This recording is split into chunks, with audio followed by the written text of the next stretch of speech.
Como já mencionamos em nossa introdução no primeiro vídeo, não consideraremos este assunto à procura de regras específicas, mas usando de princípios divinos e eternos que estão espalhados de forma bem abundante por todas as Escrituras. Nosso objetivo, portanto, é olharmos para um número significativo de passagens onde se faz menção das vestes.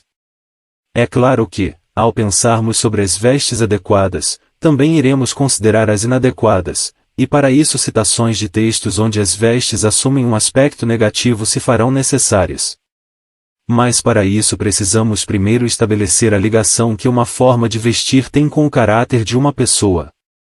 É isso que procuraremos fazer agora. Entende-se por caráter aquilo que uma pessoa é.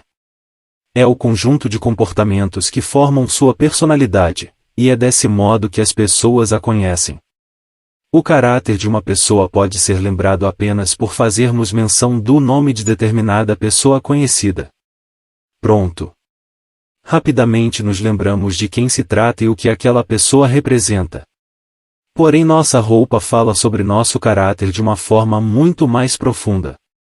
Lembro-me de uma vez haver lido em um livro que podemos ter uma ideia prévia do caráter de uma pessoa em aproximadamente 3 segundos, sem nunca a termos visto, e sem que ela tenha dito uma única palavra, apenas baseados na roupa que ela está usando. Isso não sugere que estejamos fazendo um falso julgamento, nem mesmo sendo preconceituosos. A verdade é que nossas vestes falam. E falam alto. Gritam. Antes da comunicação verbal, oral, existe a comunicação visual, silenciosa. O que se vê tem muito maior peso do que o que se ouve, tão certo como o ferro é mais pesado do que a palha. Pode ser que baseados nas vestes até já se tenha uma ideia prévia do tipo de conversa que uma pessoa gosta, os lugares que frequenta, os amigos que tem, etc. Talvez aqui caiba uma nova versão do conhecido ditado, e dize-me com quem andas e dir-te-ei quem és, para mostra-me o que vestes e dir-te-ei quem és, o que falas e com quem andas. Estabelecido este fato, de que nossas vestes revelam nosso caráter, nossa identidade, a que povo pertencemos e quais são as nossas prioridades, avancemos agora em nossas considerações, e vejamos algumas referências às vestes na Palavra de Deus. Embora não tenhamos muita informação sobre a origem de Elias, além do fato que era tisbita e dos moradores de Gileade, 1 Reis 17 verso 1, sabemos como ele viveu e para onde ele foi. Foi um notável profeta e servo de Deus, e talvez um dos mais impressionantes testemunhos acerca dele seja o que a viúva de Sarepta, em cuja casa ficou hospedado, disse a ele: nisto conheço agora que tu és homem de Deus, e que a palavra do Senhor na tua boca é verdade. 1 Reis 17 verso 24. No entanto, além de Elias ter sido um homem de palavras, a palavra do Senhor, ele também foi um homem de aparência. Um homem cujas vestes impunham respeito e diziam quem ele era e do que era capaz de fazer. Vejamos isso de forma muito solene no segundo livro dos Reis, capítulo 1. Acasias, ímpio rei de Israel, adoecera gravemente após cair por umas grades. Rei idólatra que era, deixou de consultar o Deus vivo para mandar consultar Baal-zebub, deus de Ecrom, para saber se sararia daquela doença. Porém, estando os mensageiros a caminho, Elias subitamente lhes sai ao encontro e lhes diz: porventura não há Deus em Israel, para irdes consultar a Baal-zebub, deus de Ecrom? E por isso assim diz o Senhor: da cama, a que subiste, não descerás, mas sem falta morrerás. Então Elias partiu, segundo Reis 1 verso 3 e 4. O interessante aqui é que os mensageiros, como que esquecendo completamente da ordem do rei, voltaram e surpreenderam Acasias com seu retorno tão rápido. Quando o rei perguntou: que há, que voltastes? Segundo Reis 1 verso 5, os mensageiros lhe deram um recado enviado por Elias. Acasias ficou intrigado com aquele acontecimento. Por certo, imediatamente se pôs a pensar sobre quem seria o homem tão ousado que teve a coragem de mandar para o soberano da nação de Israel um recado tão arrogante. Repare que o rei não perguntou nada sobre como era a voz do homem, nem sobre o tom de voz dele, se baixa, alta ou mediana. Muito menos perguntou sobre em qual língua o recado fora enviado. Não.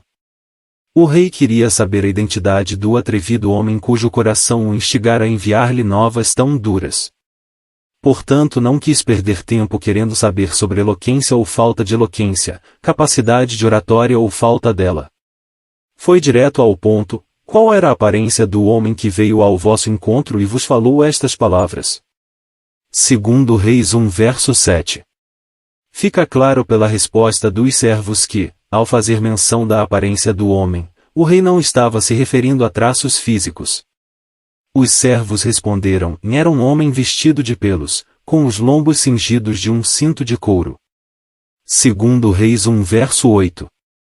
É evidente que os mensageiros do rei entenderam que a pergunta dele era acerca de como aquele homem estranho estava trajado. E a resposta deles foi bastante detalhada a respeito das vestes de Elias. Tal fora a fiel descrição, que Acasias disse sem nenhuma sombra de dúvida: é Elias, o tisbita. Ele não disse: é provável que seja Elias ou se parece com Elias. Absolutamente, não. Elias, como qualquer outra pessoa, era conhecido e reconhecido pelas suas vestes. Será que as vestes de Elias, de pelos, não nos lembram aquele momento memorável no Jardim do Éden, muitos séculos atrás, quando fez o Senhor Deus Adão e a sua mulher túnicas de peles, e os vestiu? Imediatamente após a identificação daquele homem enigmático, o rei Acasias sente a necessidade de lidar com a ousadia de Elias. Acasias sabia que Elias era um profeta perigoso, e que tudo quanto falava sucedia assim infalivelmente. Certamente eram do seu conhecimento as profecias de Elias que anunciaram a morte de vários reis da nação de Israel, inclusive a de seu pai, o rei Acabe. É lógico concluirmos que Acasias tremeu na base, ao ouvir: assim diz o Senhor, da cama, a que subiste, não descerás, mas sem falta morrerás. Segundo Reis 1 verso 4. Tamanho fora seu pavor, que o rei reagiu como se tivesse sido ameaçado por um poderoso exército de inimigos. Assim sendo, o rei lhe enviou um capitão de 50 com seus 50, segundo Reis 1 verso 9. O rei entendeu que precisava agir pela imposição e força das armas, por isso enviou um pequeno exército para ver se com isto podia subjugar Elias, o tisbita. Mal sabia ele que Elias fazia parte de um exército imbatível e que servia aquele que é conhecido como o Senhor dos Exércitos. Aquela pequena comitiva de Acasias não fazia o menor sentido contra um homem daquele porte. É extremamente instrutivo ver que, quando o capitão subiu a Elias, ele disse: homem de Deus. O rei diz: desce, e Elias estava sentado no cume do monte. Os mensageiros não disseram: e Elias, o tisbita, desce. Mas, o homem de Deus, o rei diz: desce. Muito provavelmente o rei Acasias havia dado uma pequena palavra de explicação ao capitão sobre quem era Elias, o tisbita, e do que era capaz de fazer. Deixou de associar suas vestes apenas a um homem de origem um tanto desconhecida. Via-o, a partir desse momento, como um homem de Deus. E foi exatamente esse nome que o capitão, para sua própria infelicidade, usou para lhe dar a ordem do rei: desce. Esse era o momento de se tirar a prova. É importante notarmos que Elias mesmo não se intitulava de homem de Deus ou servo de Deus. Eram as pessoas que faziam tal reconhecimento. E quando Elias precisava provar a veracidade da afirmação das pessoas, podia ser perigoso. Elias também pode ser descrito como o profeta do fogo. Tempos atrás, Elias havia lançado o desafio: e há de ser que o Deus que responder por meio de fogo, esse será Deus. 1 Reis 18 verso 24. Mas esta aqui não era uma prova para identificar apenas o verdadeiro Deus. Sim, é claro que esse foi o principal motivo. Porém Elias também disse: manifeste-se hoje que tu és Deus em Israel, e que eu sou teu servo, e que conforme a tua palavra fiz todas estas coisas. 1 Reis 18 verso 36. Uma resposta por meio de fogo do céu provaria não somente que o Deus verdadeiro era o Deus de Elias, mas também que Elias era um verdadeiro homem de Deus. Essa história com certeza já conhecida mais uma vez seria lembrada, de forma bem trágica.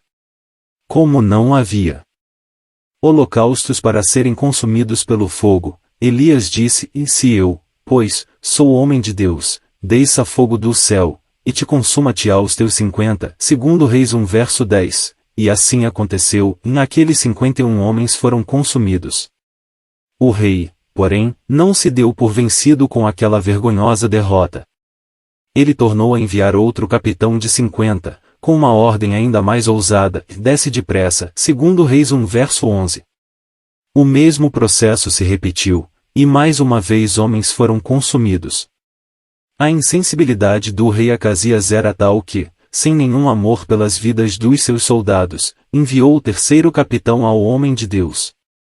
Este último capitão, certo de que sua vida e a de seus homens estavam por um fio, procurou o caminho mais seguro, o da humildade.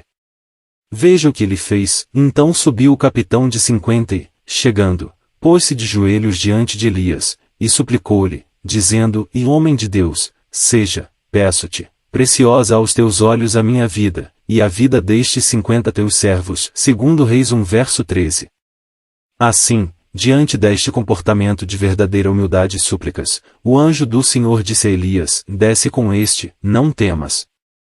E levantou-se, e desceu com ele ao rei, segundo Reis 1 verso 15. Ao chegar ao rei, Elias pessoalmente entregou a mesma mensagem que já havia enviado. Tudo isso aconteceu tendo como ponto de partida a identificação da pessoa de Elias através da expressão externa das suas vestes. É como se o rei dissesse, o homem que mandou a mensagem está vestido de certa forma. Este homem é Elias. Então precisamos ter cuidado com ele. As atitudes de Elias também foram todas com base naquilo que os outros haviam pensado a respeito dele, a julgar por suas roupas. E tudo se concluiu de forma exata, e sua vida de poder, o poder das suas palavras e sua identidade como homem de Deus tinham tudo a ver com a roupa que vestia. Este era o caráter do homem, e suas vestes não o negavam, somente o confirmavam. Além das lições que extraímos do incidente que houve entre Elias e o rei de Israel, também temos muito a aprender com a vida de Elias nos seus últimos momentos aqui na terra, que viveu junto a Eliseu, instantes antes de ser levado vivo para o céu. Suas vestes aqui também têm muito a nos ensinar sobre o que é uma vida de poder e testemunho. Faremos estas próximas considerações também no segundo livro dos Reis, porém agora no capítulo 2. Eliseu já estava informado de que seria separado de seu mestre e senhor, o profeta Elias. Assim, esforçou-se o quanto pôde para estar com Elias até o último momento antes da sua partida. Elias, por outro lado, se esforçava para evitar que seu fiel discípulo o visse subir, a fim de poupar-lhe esta dor tão extrema. Dessa forma a palavra de Elias era, fica-te aqui, nos últimos lugares onde esteve com Eliseu, antes de ser elevado ao céu. Mas a palavra de Eliseu era, vive o Senhor, e vive a tua alma, que não te deixarei, segundo Reis 2 verso 2, e ambos foram juntos até chegarem ao rio Jordão, onde a triste separação ocorreu. Quando chegaram ao Jordão, vemos uma cena impressionante. Os dois pararam junto ao rio. Teriam de atravessá-lo, e como fariam? Observe que, além de andar vestido de pelos e com os lombos cingidos com um cinto de couro, Elias também se cobria com uma capa. É com esta capa que ele resolverá o problema da travessia do Jordão. Por isso, lemos, então Elias tomou a sua capa e a dobrou, e feriu as águas, as quais se dividiram para os dois lados, e passaram ambos em seco, segundo Reis 2 verso 8. É fundamental entendermos a implicação que a passagem do Jordão tem para a nossa vida espiritual. Por um lado, a passagem do Mar Vermelho significava a confirmação da obra da redenção aplicada à vida do israelita, e por outro lado a passagem do Rio Jordão significava a entrada para a posse de uma vida abundante na terra de Canaã. A passagem do Mar Vermelho nos fala do abandono do mundo enquanto sistema alienado e escravizador. A passagem do Jordão nos fala do desfrute de todas as bênçãos espirituais que são nossas em união com nosso Redentor, o Senhor Jesus Cristo. Todavia, notemos que o Jordão foi dividido em duas partes pela capa de Elias, lembrando que nossas vestes são parte essencial na separação do que é santo daquilo que é profano, como já estabelecido no início das nossas considerações. Não são nossas palavras que dividem este mundo em dois para que passemos em seco sem nos sujarmos na lama do pecado, são as nossas vestes. Nossas vidas, através das nossas vestes, sempre deveriam dividir o mundo em dois, deste lado, os santos, daquele outro lado, os ímpios. Com o Jordão dividido em duas partes, eles chegaram onde, para Elias, seria a fronteira entre a terra e o céu. Elias, como que vencido pela insistência de Eliseu, dará agora uma oportunidade incomparável a Eliseu, pedir qualquer coisa que ele quisesse. Além do próprio Deus haver feito isso com Salomão, poucas pessoas ousaram fazer semelhante proposta. Na ocasião, Salomão pediu sabedoria. A rainha Ester pediu ao rei Assuero proteção para os judeus. A filha de Herodias, por sua vez, pediu ao rei Herodes a cabeça de João Batista. Todos foram prontamente atendidos. E Eliseu, o que pedirá? Também será atendido? Eliseu, sem necessidade de pensar muito, foi logo dizendo: peço-te que haja porção dobrada de teu espírito sobre mim. Segundo Reis 2 verso 9. Elias também respondeu de imediato, não dizendo que sim nem que não, mas estabelecendo uma condição: coisa difícil pediste, se me vires quando for tomado de ti, assim se te fará, porém, se não, não se fará. Segundo Reis 2 verso 10. Porque o pedido de Eliseu era uma coisa difícil. Particularmente entendo que Eliseu estava desejando que Elias compartilhasse com ele algo relacionado ao próprio caráter de Elias, a própria essência da vida de poder e santidade que caracterizaram a sua vida. Uma porção dobrada do espírito de Elias sobre Eliseu proporcionaria a Eliseu não somente viver nas pegadas de seu mestre, mas também realizar as obras dele, e isso de forma duplicada. Talvez o que o nosso Senhor disse a seus discípulos ilustre isso para nós. Ele disse: na verdade vos digo que aquele que crê em mim também fará as obras que eu faço, e as fará maiores do que estas, porque eu vou para meu Pai. João 14 verso 12. De forma semelhante, quem sabe numa figura bem apropriada do Senhor Jesus, Elias também iria para o Pai, e deixaria Eliseu na terra para continuar a sua obra de forma ainda mais intensa e mais abrangente. Nosso Deus já havia dito a Elias, e também a Eliseu: filho de Safate de Abel-Meolá, ungirás profeta em teu lugar. 1 Reis 19 verso 16. A condição, porém, tinha de ser satisfeita para que Eliseu alcançasse a sua petição. Lembro-me, também, que quando nosso Senhor Jesus estava para ser levado por sobre a cabeça dos discípulos, fazendo menção à época em que o Espírito do Pai que estava em ele também seria dado em toda a sua plenitude aos discípulos, ele disse: e naquele dia nada me perguntareis. Na verdade vos digo que tudo quanto pedirdes a meu Pai, em meu nome, ele vô-lo há de dar. Até agora nada pedistes em meu nome, pedi, e recebereis, para que o vosso gozo se cumpra. João 16 verso 23 e 24. Também é maravilhoso vermos como o nosso amado Salvador ensinou a seus discípulos pedir ao Pai o seu Santo Espírito. Ele disse: pois se vós, sendo maus, sabeis dar boas dádivas aos vossos filhos, quanto mais dará o Pai Celestial o Espírito Santo àqueles que lhe o pedirem. Lucas 11 verso 13. Podemos crer que essa era uma das petições que os discípulos estavam fazendo, à medida que aguardavam a chegada do Espírito Santo antes do dia de Pentecostes. Dele se diz: todos estes perseveravam unanimemente em oração e súplicas, com as mulheres, e Maria mãe de Jesus, e com seus irmãos. Atos 1 verso 14. Embora não lhes tenha sido imposta esta mesma condição pelo Filho de Deus, quão precioso é vermos que eles também, à semelhança de Elias e Eliseu, viram o Senhor sendo tomado deles, por cima das suas cabeças, não num redemoinho, mas entre nuvens. Depois disso não demorou muito até que o Pai lhes enviasse a promessa, de tal forma que todos eles ficaram cheios do Espírito Santo, e passaram a testemunhar com poder. A condição para Eliseu foi plenamente satisfeita, pois lemos: e sucedeu que, indo eles andando e falando, eis que um carro de fogo, com cavalos de fogo, os separou um do outro, e Elias subiu ao céu num redemoinho. Segundo Reis 2 verso 11. Lemos que Eliseu nunca mais o viu. Segundo Reis 2 verso 12. Porém algo muito interessante aconteceu naquele momento, e a capa de Elias caiu e Eliseu a pegou. A associação da capa de Elias, deixada para trás, e as vestes de Eliseu rasgadas em duas partes, com a resposta ao pedido de Eliseu é evidente nas cenas que se seguiram.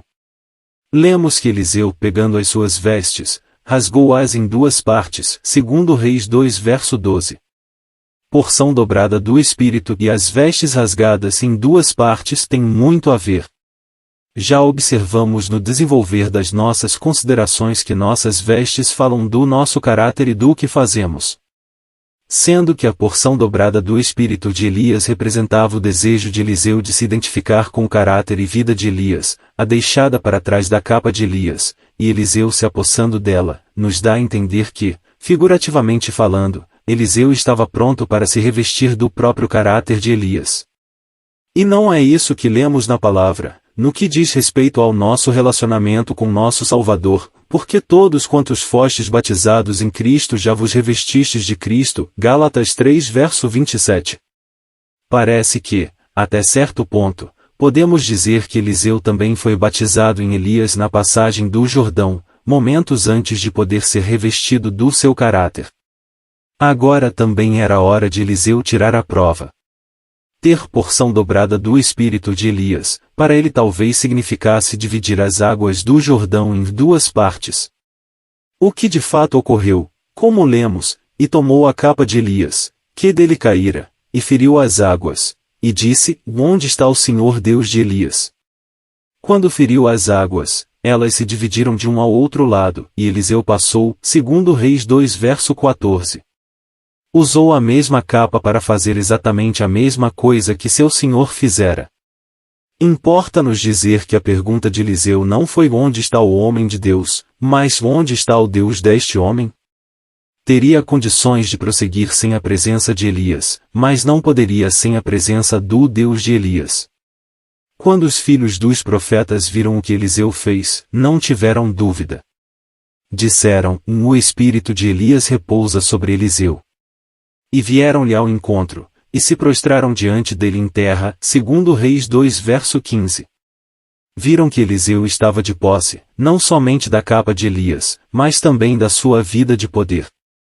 Nós também um dia partiremos desta vida terrestre, seja pelo retorno do nosso amado Senhor Jesus ou pela morte.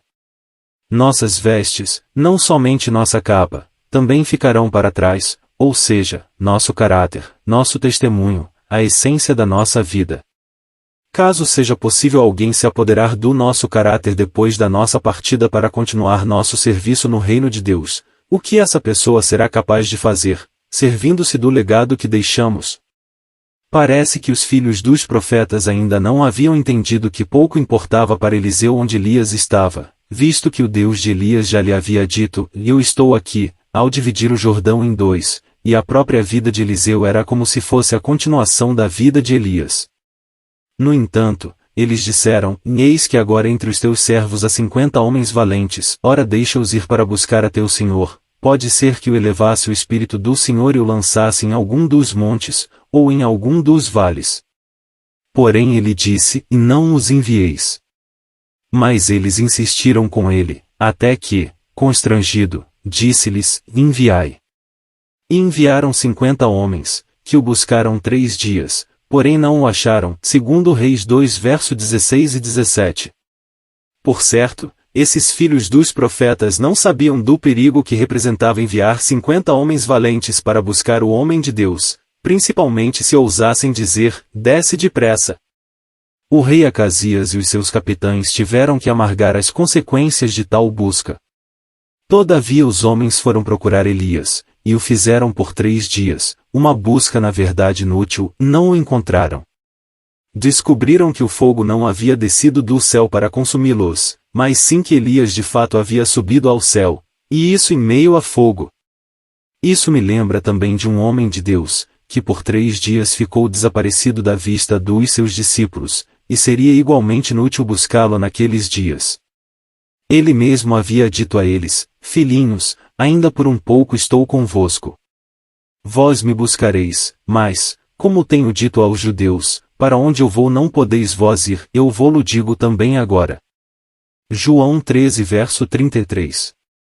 Não foram enviados 50 homens para buscar nosso Senhor, mas como nos consola vermos que 50 dias depois da sua ressurreição, ao cumprir-se o dia de Pentecostes, o outro Consolador, o próprio Espírito Santo, desceu à terra para estar para sempre conosco. E este Consolador não faz mais do que reproduzir o caráter do Senhor Jesus em nós através do seu glorioso fruto.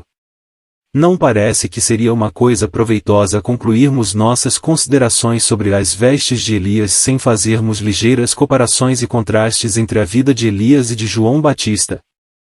Procuremos fazer isso, com o sincero desejo de que o nosso Pai nos abra os olhos, para que vejamos as maravilhas da sua lei. São as próprias Escrituras e nosso Senhor mesmo que estabelecem a ligação entre esses dois vultos na história da humanidade. Lemos em Malaquias acerca da profecia que diz que Elias viria à terra antes que venha o grande e terrível dia do Senhor, como está escrito: Eis que eu vos enviarei o profeta Elias, antes que venha o grande e terrível dia do Senhor, e ele converterá o coração dos pais aos filhos, e o coração dos filhos a seus pais, para que eu não venha, e fira a terra com maldição. Malaquias 4 versos 5 e 6. Em Malaquias 3 verso 1 temos a profecia que se relaciona diretamente com João Batista: Eis que eu envio o meu mensageiro, que preparará o caminho diante de mim. Acredito que as interpretações divergem entre si sobre a vinda de Elias.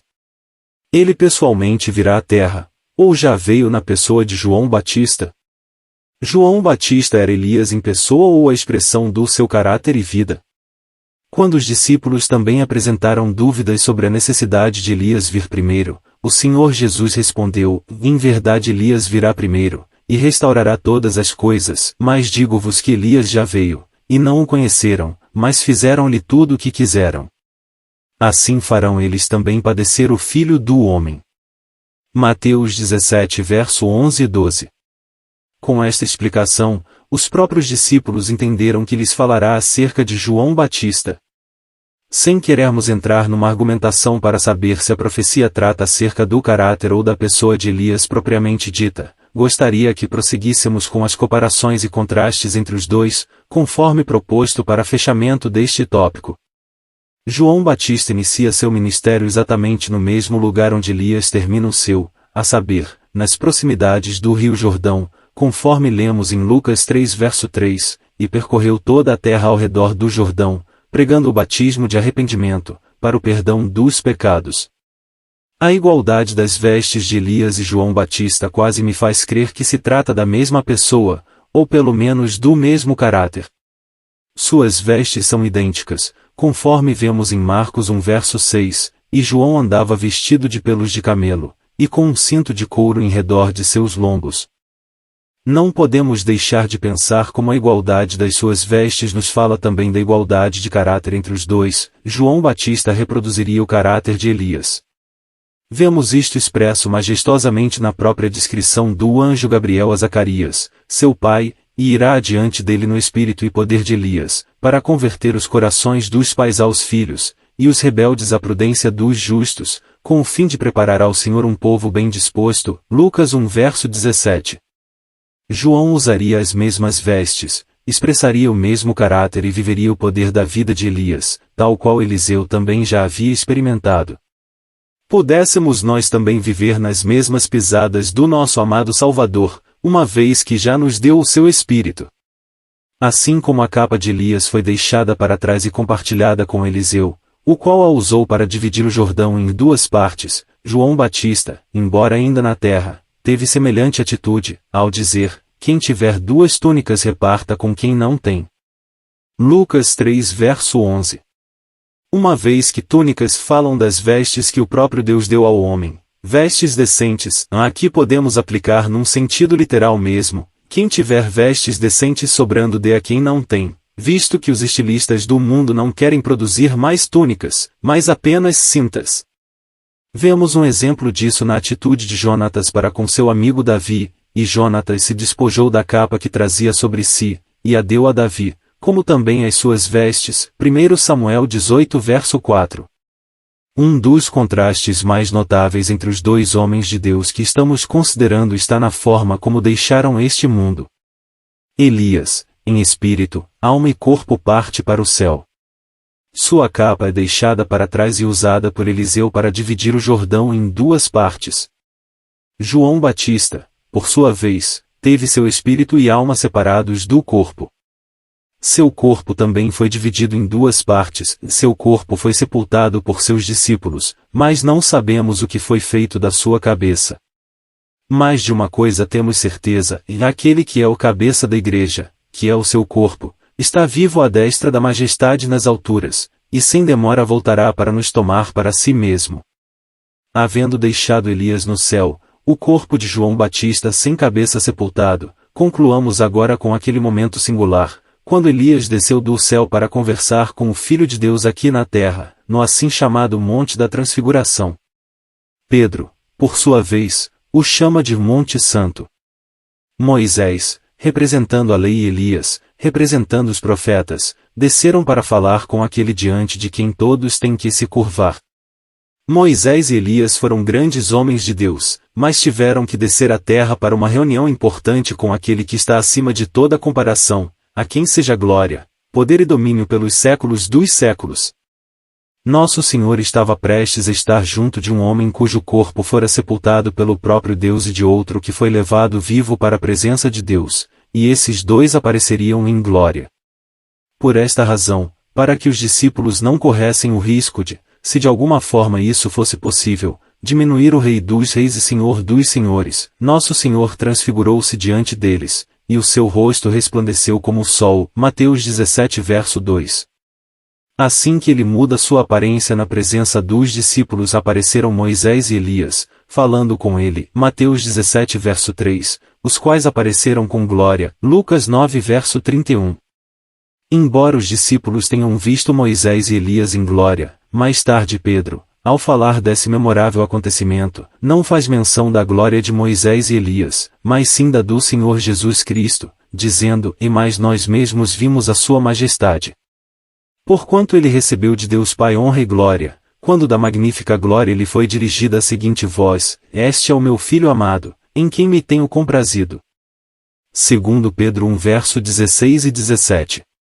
Pedro jamais esquecera aquela experiência. Como foram as vestes de Elias que nos trouxeram por todo este caminho, observemos agora o grande contraste entre as vestes dele e as vestes de nosso Senhor no Monte Santo. Embora nem as vestes de Moisés nem de Elias sejam mencionadas, até porque estavam muito bem vestidos com a glória do céu, vale a pena destacarmos como as vestes do Senhor Jesus se tornaram brancas como a luz. Mateus 17 verso 2. Lucas nos diz que sua roupa ficou branca e muito resplandecente. Lucas 9 verso 29. Mas talvez a descrição mais impressionante seja a de Marcos, e as suas vestes tornaram-se resplandecentes, extremamente brancas como a neve, tais como nenhum lavadeiro sobre a terra as poderia branquear. Marcos 9 verso 3. Uma vez que vemos que as vestes falam do caráter da pessoa, fica claro por essas descrições sobre as vestes de Nosso Senhor que seu caráter é resplandecente, extremamente branco como a neve. Impossível nos é compreender o alcance da sua pureza, sua radiante luz, seu glorioso caráter. Que todos, à semelhança de Moisés e Elias, desçam, ajoelhem-se diante da excelência moral do Filho de Deus, pois ele é perfeito. A palavra de Deus nos afirma claramente que nosso adversário, o diabo, é nosso acusador, o acusador de nossos irmãos. Apocalipse 12 verso 10. Isso nos revela que ele é um inimigo que procura motivos para apontar erros e falhas nos santos, e isso diante do próprio Deus. Lemos em Tito 2 verso 8 que devemos apresentar linguagem sã e irrepreensível, para que o adversário se envergonhe, não tendo nenhum mal que dizer de nós. Vemos na história do livro de Jó esta verdade apresentada de uma maneira muito prática. Quando os filhos de Deus, os santos anjos, foram apresentar-se diante do Senhor, Satanás também foi apresentar-se diante do Senhor. Descobrimos no desenvolver da história que sua intenção era acusar Jó, tendo algum mal que dizer a respeito dele. Sua ousadia era tanta que parece-nos que ele chega a acusar o próprio Deus, quando ele diz: porventura teme Jó a Deus debalde? Porventura tu não cercaste de Sebe, a ele, e a sua casa, e a tudo quanto tem? A obra de suas mãos abençoaste, o seu gado se tem aumentado na terra. Jó 1 verso 9 e 10. E a vida de Jó foi palco de muita batalha para que o adversário se envergonhasse e fosse achado como um falso acusador. É possível que nosso inimigo não encontre nenhum mal que dizer de nós em nossa linguagem sã e irrepreensível. Ele pode, todavia, achar ocasião para isso se formos descuidados na nossa maneira de vestir, pois nossas vestes falam mais alto que nossas palavras. Para vermos como isso pode, sim, acontecer, consideremos juntos uma porção da Escritura conhecida como Zacarias 3, e atentemos cuidadosamente para vestes sacerdotais sujas. Josué era um sumo sacerdote, a posição espiritual mais privilegiada da primeira aliança. Ele, com suas vestes sagradas, tinha a responsabilidade de representar o Deus vivo perante o povo, e representar o povo perante o Deus vivo. Este era o seu privilégio. Esta era a sua responsabilidade. É com muito espanto, pois, que olhamos para o versículo 1 e vemos Josué diante do anjo do Senhor, e Satanás estava à sua mão direita para se lhe opor. Ficamos a pensar no motivo que levou o inimigo a querer acusar Josué. Que mal ele tinha que dizer dele? Lemos na palavra que se o nosso coração nos condena, maior é Deus do que o nosso coração, 1 João 3 verso 20. Mas se é o inimigo que nos acusa, maior é aquele que está em vós do que aquele que está no mundo, 1 João 4 verso 4. Percebemos isso na forma como nosso Deus lidou com Satanás em defesa de seu servo Josué. Lemos, e mais o Senhor disse a Satanás, o Senhor te repreenda, ó Satanás, sim, o Senhor, que escolheu Jerusalém, te repreenda. Não é este um tição tirado do fogo? Zacarias 3 verso 2. Cumpre-se aqui, também, a palavra que nos diz, quem intentará acusação contra os escolhidos de Deus? É Deus quem os justifica. Romanos 8 verso 33. Ao mesmo tempo em que o Senhor repreende ao inimigo, ele usa uma expressão acerca de Josué que parece sugerir o motivo pelo qual Satanás quer se opor a ele. Ele diz, não é este um tição tirado do fogo? O que é um tição tirado do fogo? É uma brasa prestes a apagar. Seu esplendor, capacidade de iluminar e aquecer estão se desfazendo. Em outras palavras, isso indica que a vida de testemunho de Josué está por um fio. Por qual razão? Será que é porque Satanás estava à sua mão direita para se lhe opor? Devemos pensar que a oposição do inimigo, por si só, tem o poder de apagar a chama do nosso testemunho no mundo? O versículo 3 de Zacarias 3 nos fornece a resposta. Josué, vestido de vestes sujas, estava diante do anjo. Josué estava com suas vestes sujas diante do anjo de Deus. Isso não poderia ser mais trágico. No que se refere ao sacerdócio que foi exercido na primeira aliança, no que diz respeito ao sumo sacerdote, as suas vestes eram uma das coisas que mais impressionavam, e ele tinha que ter o máximo de cuidado com elas. O Senhor havia dito a Moisés, e farás vestes sagradas a Arão teu irmão, para a glória e ornamento, Êxodo 28 verso 2. E isso exigiu sabedoria divina. Por isso nosso Deus ainda disse a Moisés, falarás também a todos os que são sábios de coração, a quem eu tenho enchido do espírito da sabedoria, que façam vestes a Arão para santificá-lo, para que me administre o ofício sacerdotal, Êxodo 28 verso 3. Fica evidente, então, que aquelas vestes do sumo sacerdote eram de suma importância para o serviço da casa de Deus. Era proibido não usá-las, e pior ainda sujá-las. À vista disto não nos admira que o inimigo encontrasse nas vestes sujas de Josué um forte aliado para seu maligno papel de acusador. A esta altura eu me ponho a perguntar se porventura nosso adversário não tem encontrado motivo para nos acusar também em nossas vestes, se também não estamos de vestes sujas diante do Senhor. Esta sujeira representa algo muito maior do que simplesmente termos as vestes manchadas com algumas substâncias que podem ser tiradas com água e sabão, são manchas no caráter daquele que devia estar limpo. Tais vestes revelam o próprio estado do coração, mas a limpeza sempre tem de ser de dentro para fora, nunca o contrário. Hebreus 10 verso 22 nos diz, tendo os corações purificados da má consciência, e o corpo lavado com água limpa. E as vestes limpas são apenas um indicativo do que se passa dentro de nós, em nosso íntimo.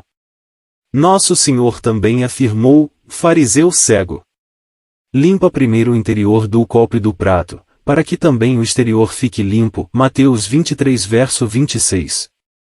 Ele não disse para limparmos o interior e depois o exterior. Ele disse para que também o exterior fique limpo. O segundo é sempre uma consequência do primeiro. Na verdade, nosso Senhor está dizendo que o coração limpo produzirá vestes limpas, mas nem sempre vestes limpas provam que o coração está limpo. Porém nossas vestes sujas só podem revelar sujeira. Como já dissemos, essas manchas nas vestes de Josué eram muito mais do que uma sujeira que pudesse ser removida com sabão e água. Existe uma contaminação que não pode ser removida com coisa alguma, e isto é quando o próprio caráter da pessoa está contaminado.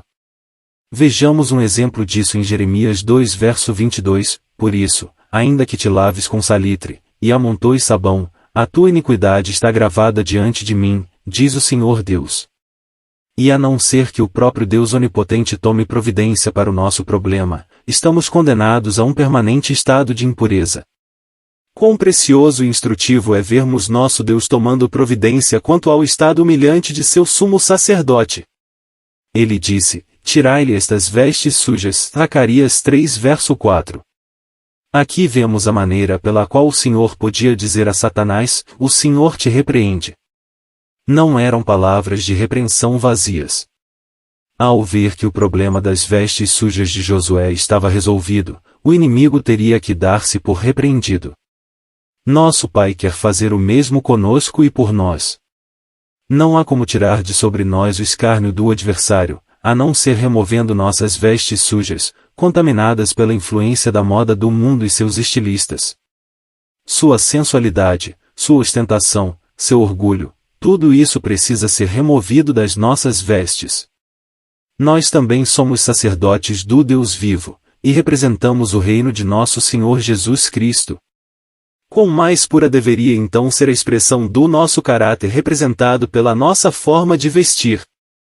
Assim como o Criador tomou providências para resolver o problema da nudez de Adão e Eva, também vemos como ele faz o mesmo para resolver o problema da sujeira das vestes de Josué, deixando claro para nós, mais uma vez, que o céu está mais interessado na nossa maneira de vestir do que nós mesmos. Se ele não fizer túnicas para nós, nós mesmos não as faremos. Se ele não mandar que nossas vestes sujas sejam tiradas, nós mesmos não mandaremos.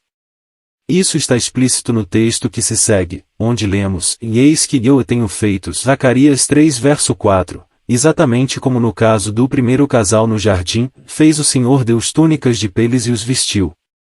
Mas o que exatamente o Criador diz que tinha feito com Josué? Apenas mandou que tirassem suas vestes sujas, e pronto? Agora veremos como as vestes sujas de Josué estavam associadas ao próprio pecado de Josué.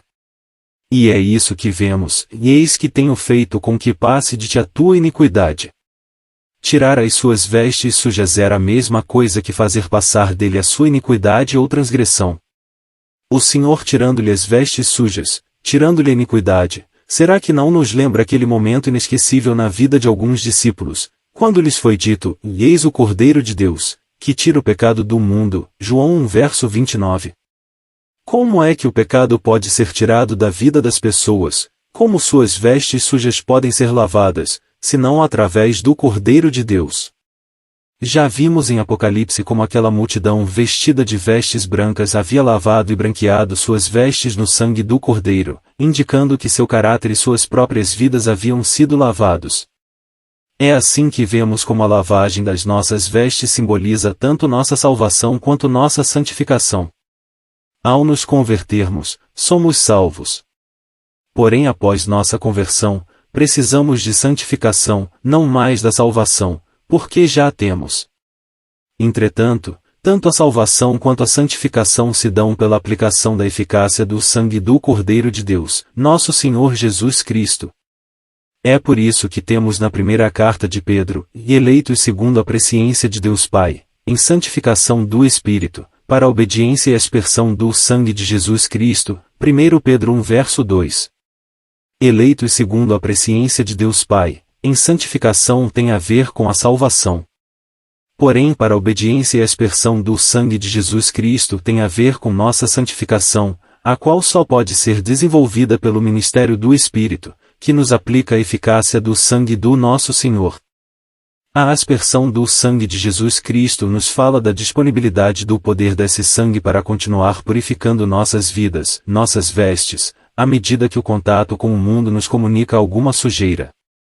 É o que vemos em outras palavras também em 1 Pedro 1 verso 22, purificando as vossas almas pelo Espírito na obediência à verdade.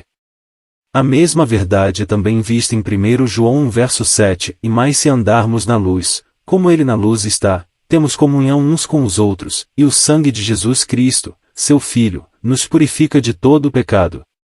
Qual relação há entre andar na luz e o sangue nos purificar?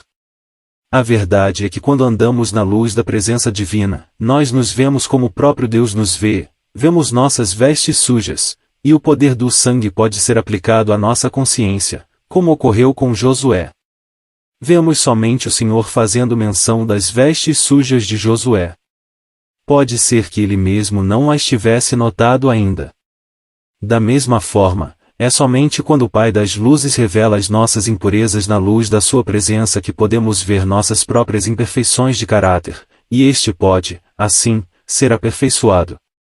Outra coisa que nos chama muito a atenção na passagem tão interessante de Zacarias 3 é o fato que a ação do Senhor para com Josué não ficou no aspecto negativo, ou seja, ele não mandou que tirassem as vestes sujas e o deixassem daquela maneira. Não, mas acrescentou, e eu te vestirei de vestes finas. Zacarias 3 verso 4, e este o aspecto é positivo. Nosso Deus não apenas nos reprova quanto a nossas vestes sujas, mas ele providencia para nós aquilo que ele aprova. Vestes sujas e vestes finas representam um verdadeiro contraste, a diferença chega até a ser absurda. Um Deus perfeito e sublime como o nosso não poderia providenciar para nós algo inferior a vestes finas. Já vimos expressão semelhante quando o filho pródigo retornou. Trazei depressa a melhor roupa, disse o alegre pai. Nesta mesma passagem o pai disse que vestissem a seu filho, não permitindo que ele mesmo o fizesse. Quanto a Josué, o próprio Deus disse que ele mesmo vestiria, é de fato muita graça. Será que as vestes finas que seriam dadas a Josué não nos fazem lembrar da própria igreja, a noiva do Cordeiro, num futuro próximo? A respeito dela também lemos, e regozijemo-nos, e alegremo-nos, e demos-lhe glória, porque vindas são as bodas do Cordeiro, e já a sua esposa se aprontou. E foi-lhe dado que se vestisse de linho fino, puro e resplandecente, porque o linho fino são as justiças dos santos. Apocalipse 19 verso 7 e 8. Que veste gloriosa, esta que nos será concedida no reino eterno de nosso Senhor e Salvador Jesus Cristo. Aqui, o linho fino representa as justiças dos santos. Somos lembrados, mais uma vez, que por um lado não fomos salvos por obras de justiça que houvéssemos feito, mas por outro lado, fomos salvos para realizar atos de justiça para o nosso Deus. Somos seu povo especial, e devemos ser zelosos de boas obras. Tito 2 verso 14. Isso, para o nosso Deus, é como veste de linho fino, puro e resplandecente. Nosso Senhor mesmo disse em Mateus 5 verso 16, assim resplandeça a vossa luz diante dos homens, para que vejam as vossas boas obras e glorifiquem a vosso Pai, que está nos céus. Que verdade gloriosa, nós que um dia tentamos ser salvos usando nosso trapo de imundícia, fomos lavados e cobertos com a justiça de nosso Senhor, apareceremos em glória vestidos da mais alta dignidade.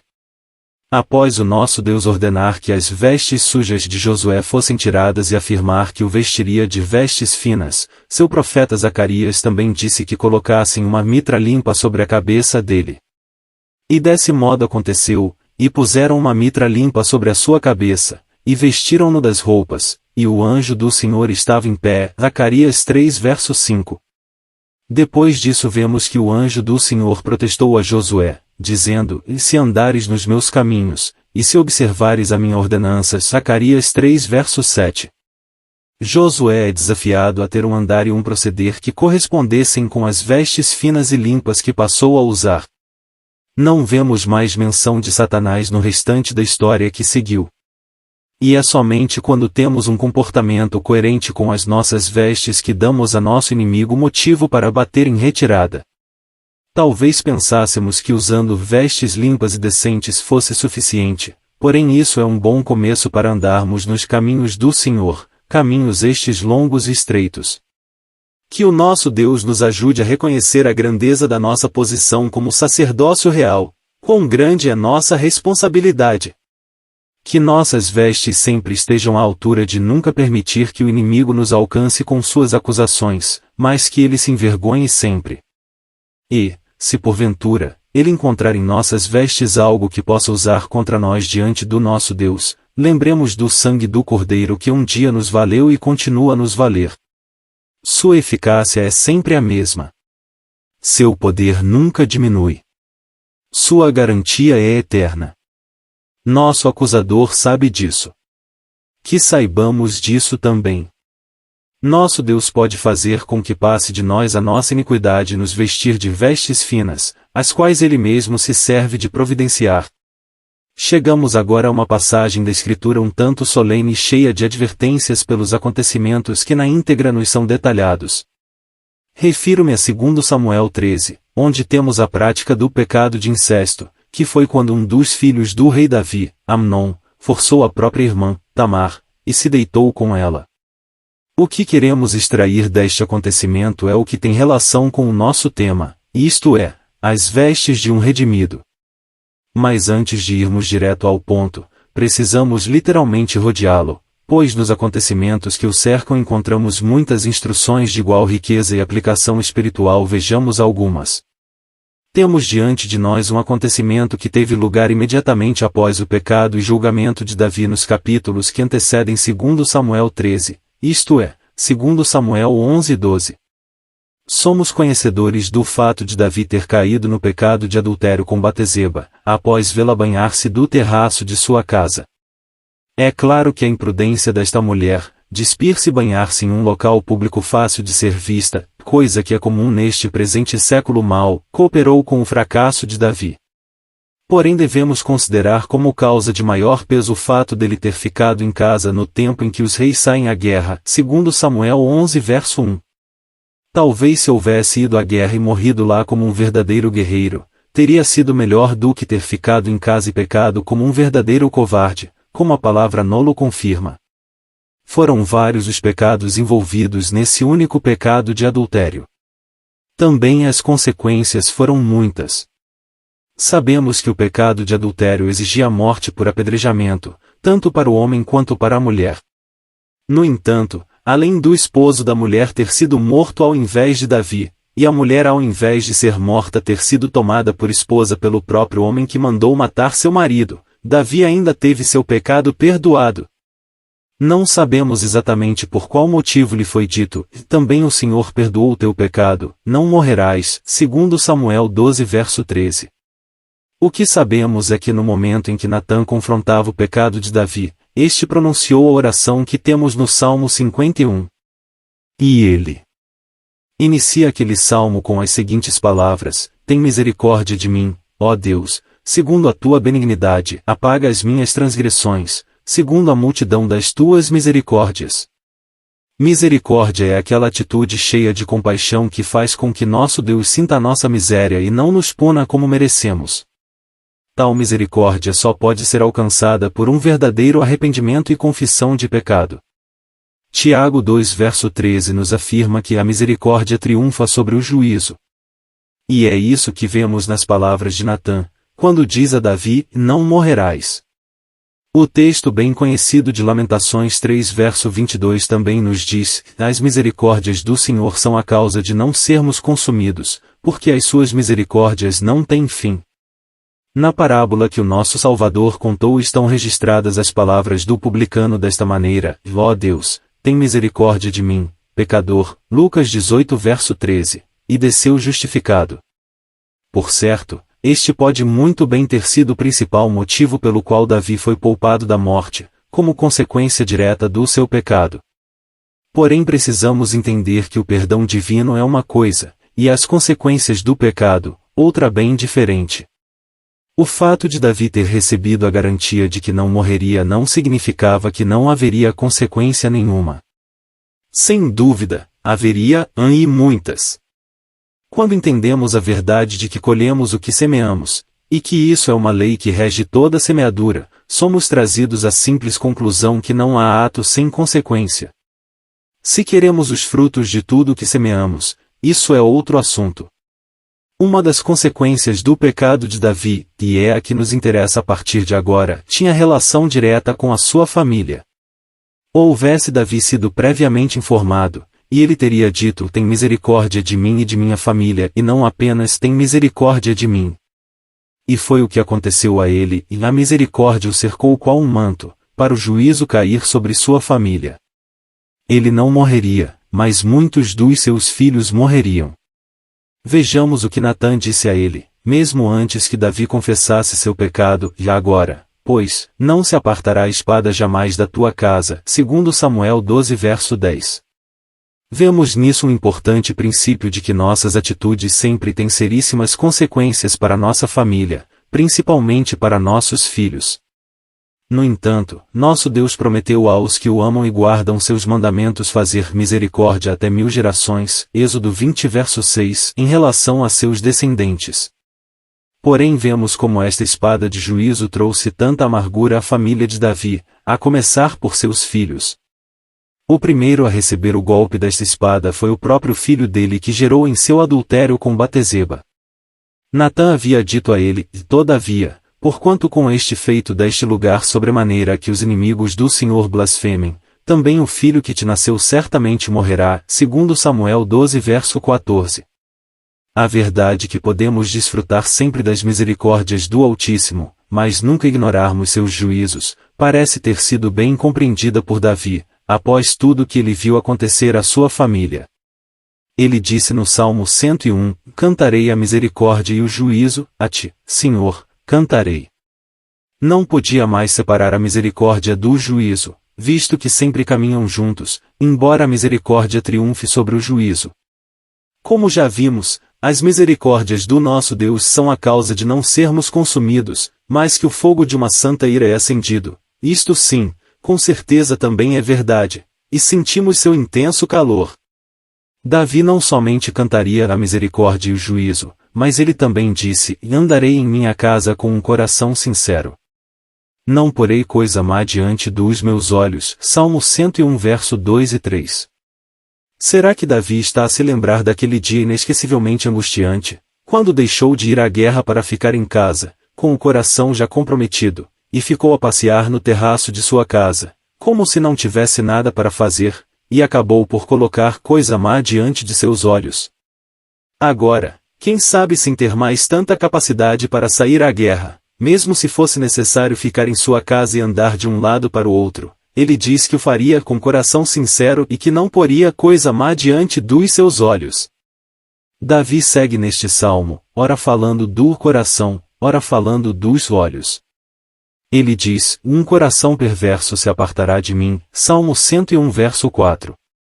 Aquele que tem olhar altivo, e não suportarei, Salmo 101 verso 5. Aquele que tem coração soberbo, não suportarei, Salmo 101 verso 5. Os meus olhos estarão sobre os fiéis da terra, Salmo 101 verso 6. O que fala mentiras não estará firme perante os meus olhos, Salmo 101 verso 7. E concluindo seu cântico sobre a misericórdia e o juízo, Davi expressa mais uma vez sua preocupação com sua casa, sua família. Ele diz: o que usa de engano não ficará dentro da minha casa, Salmo 101 verso 7. Ao estabelecer a relação que o coração tem com os olhos, até nos parece que Davi fora envolvido com a verdade, apresentada muitos séculos depois por Nosso Senhor, de que qualquer que olhar para uma mulher com intenção impura, no coração, já adulterou com ela. Mateus 5 verso 28. Assim, Davi demonstra seu cuidado não somente com o mandamento da lei não adulterarás, mas também em não nutrir um coração perverso e um olhar altivo. Apesar da morte da criança, filho de Davi com Bateseba, ter sido, por si só, um golpe de amargura no coração de Davi, o que se segue, todavia, trouxe não apenas amargura, mas também vergonha pública. Davi começaria a experimentar a verdade que temos em Ezequiel 21 verso 28, e a espada está desembainhada, polida para a matança, para consumir, por estar reluzente. Meses antes, ao receber a notícia da morte de Urias, o esposo de Bateseba, por ordem de Davi mesmo, Davi mandou dizer a Joabe: não te pareça isto mal aos teus olhos, pois a espada tanto consome este como aquele, segundo Samuel 11 verso 25. Agora ele experimentaria a verdade contida em suas palavras na sua própria família. Aprofundemos um pouco mais nessa triste história que o Espírito registrou para nossa advertência. Lemos em 2 Samuel 13 verso 1 que Absalão, filho de Davi, tinha uma irmã formosa, cujo nome era Tamar. Amnon também era filho de Davi, consequentemente irmão de Absalão e irmão de Tamar. Até aqui tudo parece seguir normalmente, até que lemos, e Amnon, filho de Davi, amou-a. Mesmo isso parece soar muito inocente. Não devem os irmãos amarem suas irmãs? É claro que sim. 1 Timóteo 5 verso 2 nos adverte que o tratamento dos irmãos em Cristo com as irmãs deve ser em toda a pureza. É evidente que o comportamento e sentimento de amor de Amnon para com sua irmã estavam muito longe de ser em toda a pureza. Primeiro porque lemos que ele angustiou-se, até adoecer, por Tamar, segundo Samuel 13 verso 2. O verdadeiro amor jamais se angustia, ou se deixa encher de amargura, que entristece o Espírito Santo, Efésios 4 verso 30 e 31. Muito menos pode o puro amor nos fazer adoecer. Pelo contrário, o amor puro e verdadeiro só traz cura e benefícios, tanto aquele que ama como aquele que é amado. Depois lemos que parecia aos olhos de Amnon dificultoso fazer-lhe coisa alguma, segundo Samuel 13 verso 2. A expressão aos olhos de Amnon não quer dizer que ele tinha o cuidado de não colocar coisa má diante dos seus olhos, como seu próprio pai aprenderá. Esta expressão significa que, apesar da paixão descontrolada de Amnon, um pouco de sobriedade e razão ainda exerciam influência sobre sua consciência quase insensível. Do seu ponto de vista, era difícil fazer alguma coisa à sua própria irmã. Mais uma vez temos de reconhecer que o amor de Amnon por sua irmã estava longe de ser em toda a pureza, visto como parecia aos seus olhos dificultoso fazer-lhe alguma coisa. O verdadeiro amor é sempre prático e visa fazer algo por aquilo que ama. Não fica só em palavras. O maior exemplo é o do próprio Deus, a respeito de quem lemos que amou ao mundo. Porém não ficou apenas nisso, pois ele deu seu Filho unigênito pela vida do mundo. Descobrimos no capítulo do amor, que o amor não busca os seus interesses, 1 Coríntios 13 verso 5, e sempre que necessário se sacrifica pelo bem do outro, pois ele também é sofredor, 1 Coríntios 13 verso 4. Quando lemos que Amnon achava difícil fazer alguma coisa à sua irmã, aprendemos que ele não estava com a melhor das intenções, pois o amor lança fora não somente o medo, mas também a dificuldade. Ao vermos como Amnon adoeceu por causa de Tamar, não devemos, nem por um momento, pensar que ele estava sendo sofredor ao querer fazer um bem tão difícil a Tamar, pelo tanto que a amava. Na verdade, é o contrário. Ele está prestes a fazer sua irmã sofrer, e muito. Amnon angustiou-se por Tamar até adoecer não porque ela era sua irmã, mas porque ela era virgem, segundo Samuel 13 verso 2. Sua paixão pecaminosa, não um amor puro e verdadeiro, o instigava a tentar contra o pudor e atrair sobre si a morte sobre sua irmã, tamanha vergonha. Ele está num misto de confusão, quando não importando de ter conhecimento de Deus está muito perto de descer ao mais baixo nível para gratificar-se. Não sabia se queria ficar com Tamar por ser virgem. Não sabia se devia rejeitar a ideia por ser sua irmã. A palavra de Deus era muito clara a respeito daquilo em que estava sendo tentado, ao dizer: nenhum homem se chegará a qualquer parenta da sua carne, para descobrir a sua nudez. Eu sou o Senhor. A nudez da tua irmã, filha de teu pai, ou filha de tua mãe, nascida em casa, ou fora de casa, a sua nudez não descobrirás. Levítico 18 versos 6 e 9. Isto quer dizer que se o casamento entre esses membros da família era terminantemente proibido nas Escrituras, muito mais uma união forçada, e Amnon o sabia muito bem. Não lhe restou, portanto, nada mais para fazer além de adoecer e emagrecer. Nada mais para fazer até que um astuto amigo lhe mostrasse uma saída, que na verdade seria sua porta de entrada para experimentar o golpe da espada de que já se falará a respeito a seu pai Davi. Primeiro sua paixão consumiria parte da sua vida, sendo que a espada do juízo consumiria a outra parte. Sabemos que para descer uma ladeira encontramos muito mais incentivo do que para subir uma montanha. Tantas vezes vemos na prática pessoas chegando com malignos conselhos que visam nos levar para longe dos propósitos divinos. Assim aconteceu com Amnon. Jonadab, o qual na verdade era seu primo, lhe disse: por que tu de dia em dia tanto emagreces, sendo filho do rei? Não mo farás saber a mim? Segundo Samuel 13 verso 4.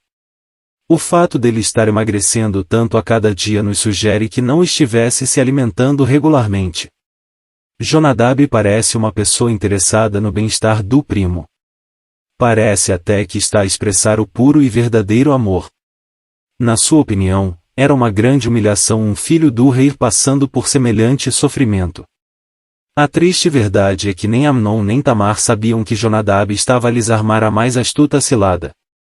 Lemos também a respeito de Jonadab que era um homem muito sagaz. Isso coloca direto em ligação com aquele cujas ciladas também são astutas, o próprio diabo, contra quem não temos a menor chance, a menos que nos revistamos de toda a armadura de Deus. Efésios 6 verso 11. Amnon, porém, estava longe de poder resistir naquele dia mau, pois não estava revestido da armadura de Deus, mas fazendo a vontade da carne e dos pensamentos, segundo o príncipe das potestades do ar. Efésios 2 verso 2 e 3. Assim, não foi difícil para ele dizer a seu amigo o motivo da sua magreza, e isso imediatamente. Ele respondeu: amo a Tamar, minha irmã, segundo Samuel 13 verso 4. Aquilo pareceu muito fácil e simples para Jonadab, com toda a sua sagacidade. A sua sugestão não parece conter nada demais, mas seria responsável por proporcionar a Amnon a oportunidade que ele mesmo não teve a coragem de se propor: deita-te na tua cama, e finge-te doente, e, quando teu pai te vier visitar, dize-lhe: peço-te que minha irmã Tamar venha, e me dê de comer pão, e prepare a comida diante dos meus olhos, para que eu a veja e coma da sua mão. Segundo Samuel 13 verso 5. Não foi necessário Jonadab dizer a Amnon o que ele tinha que fazer depois que conseguisse ver Tamar e comer da sua mão. Na verdade, sua carne o conduziria no restante da ladeira abaixo. Da mesma forma, muitas vezes o inimigo sabe muito bem que não precisa fazer mais do que se esforçar por criar um ambiente propício à prática do pecado, que nossa carne, em parceria com ele, cuidará em fazer o resto. Uma situação em que, por exemplo, embora sem necessidade, um irmão se vê sozinho com uma irmã ou outra mulher. Temos a tendência de nos esquivarmos da nossa responsabilidade, colocando toda a culpa do nosso fracasso a crédito do diabo. Mas a coisa não é bem assim. Muitas vezes, ele trabalha para nos proporcionar um ambiente favorável à prática do nosso pecado porque é exatamente isso que estamos pensando e nossa carne desejando. Esta foi a atitude de Jonadab para com Amnon e deu-lhe o que ele queria. Só não lhe disse que se viverdes segundo a carne, morrereis. Romanos 8 verso 13. Assim sucedeu. Amnon fingiu-se doente, deitou na sua cama, e depois que Davi veio visitá-lo, Tamar também veio à casa de Amnon por ordem do próprio rei Davi, pai de Tamar. Davi, embora um verdadeiro homem de Deus, muitas vezes parecia ser simples como uma pomba quando na verdade devia ser prudente como a serpente. O rei devia ter percebido que havia algo estranho no tom daquelas palavras: Tamar venha, e prepare bolos diante dos meus olhos, segundo Samuel 13 verso 6. Sua falta de percepção também é vista quando deu ordem a Tamar: vai à casa de Amnon, teu irmão, e faz-lhe alguma comida, segundo Samuel 13 verso 7. Ele não mencionou a outra parte, que a comida devia ser preparada diante dos olhos de Amnon. Era inútil Amnon mesmo pensar que sua cobiça insaciável ficaria apenas em ver sua irmã fazendo comida. Está claro que quando nosso Salvador nos adverte contra olhar para uma mulher com intenção impura, ele está, além de dizer que isso também é pecado, na verdade, nos levando a cortar a prática do pecado na raiz. Ele sabe que a satisfação da concupiscência dos olhos sempre leva à satisfação da concupiscência da carne, como tragicamente aconteceu a Amnon. Após preparar a comida, Tamar foi chamada ao quarto de Amnon para servir a ele na própria mão. Tudo aquilo era uma grande fachada, uma grotesca hipocrisia, e a máscara de Amnon irá cair exatamente agora, e Tamar se deparará, como uma ovelhinha indefesa, diante de um verdadeiro lobo. Ele havia recusado comer na presença das pessoas, pediu que todos saíssem da sua presença e que Tamar o servisse no seu quarto. Porém, quando ela estava para lhe entregar a comida, ele disse, e vem, deita-te comigo, minha irmã, segundo Samuel 13 verso 11. A reação dela foi, até certo ponto, correta, porém não foi nem de acordo com a lei de Deus nem de acordo com os caprichos de Amnon. Ela disse, não, meu irmão, não me forces, porque não se faz assim em Israel, não faças tal loucura. Por quê? Aonde iria eu com a minha vergonha? E tu sérias como um dos loucos de Israel. Agora, pois, peço-te que fales ao rei, porque não me negará a ti, segundo Samuel 13 verso 12 e 13. Ela disse, não. Era isso mesmo que ela tinha que fazer. Não podia simplesmente dizer, sim, eu deito contigo. Ela argumentou com ele como alguém que estava em são juízo. Falou que aquilo seria uma loucura para ambos, ela seria envergonhada e ele seria tido como louco.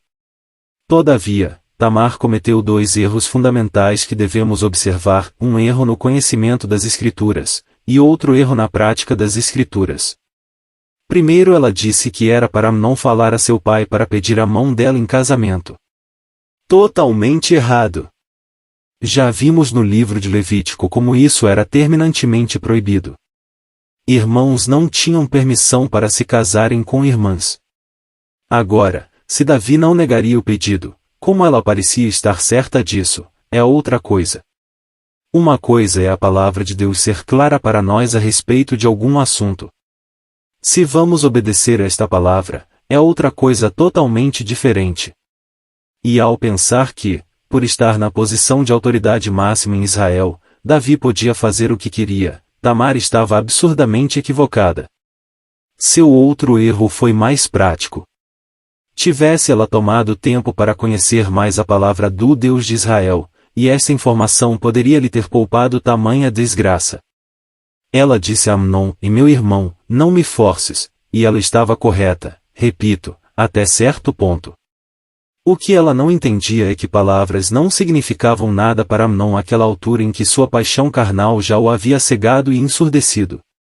A lei dizia claramente que, quando houver moça virgem, desposada, e um homem a achar na cidade, e se deitar com ela, então trareis ambos à porta daquela cidade, e os apedrejareis, até que morram, a moça, porquanto não gritou na cidade, e o homem, porquanto humilhou a mulher do seu próximo, assim tirarás o mal do meio de ti. Deuteronômio 22 verso 23 e 24.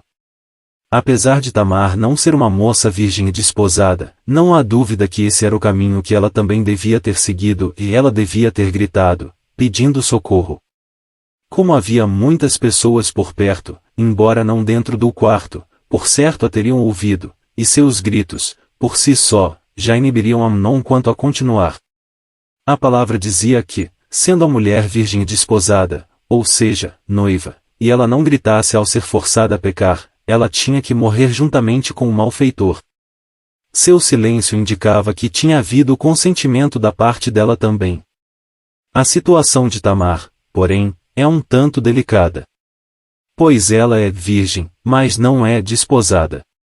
Quando uma virgem não desposada era forçada por um homem, e ela não gritava, ao mesmo tempo indicando seu consentimento, ou o homem tinha que pagar ao pai da moça algum dinheiro pela humilhação causada e ainda tinha que casar-se com a moça, conforme lemos, quando um homem achar uma moça virgem, que não for desposada, e pegar nela, e se deitar com ela, e forem apanhados, então o homem que se deitou com ela dará ao pai da moça 50 siclos de prata, e porquanto a humilhou, lhe será por mulher. Não a poderá despedir em todos os seus dias. Deuteronômio 22 verso 28 e 29. Então temos problemas aqui. Tamar é virgem, mas não é desposada. É forçada, porém não grita. Devia ser dada em casamento a Amnon, porém eles são irmãos, e a palavra proíbe. É claro que não ficará impune esta transgressão. Mais tarde, pelas mãos de Absalão, irmão de Tamar, e também irmão de Amnon, o juízo divino cairá sobre ele, uma vez que as Escrituras diziam claramente: e a nudez da tua irmã, filha de teu pai, nascida em casa, ou fora de casa, a sua nudez não descobrirás. Levítico 18 verso 9. É surpreendente como esta situação se assemelha à própria experiência de José no Egito. Na casa de Potifar, a esposa deste também pôs os olhos em José e disse-lhe: deita-te comigo. Gênesis 39 verso 7.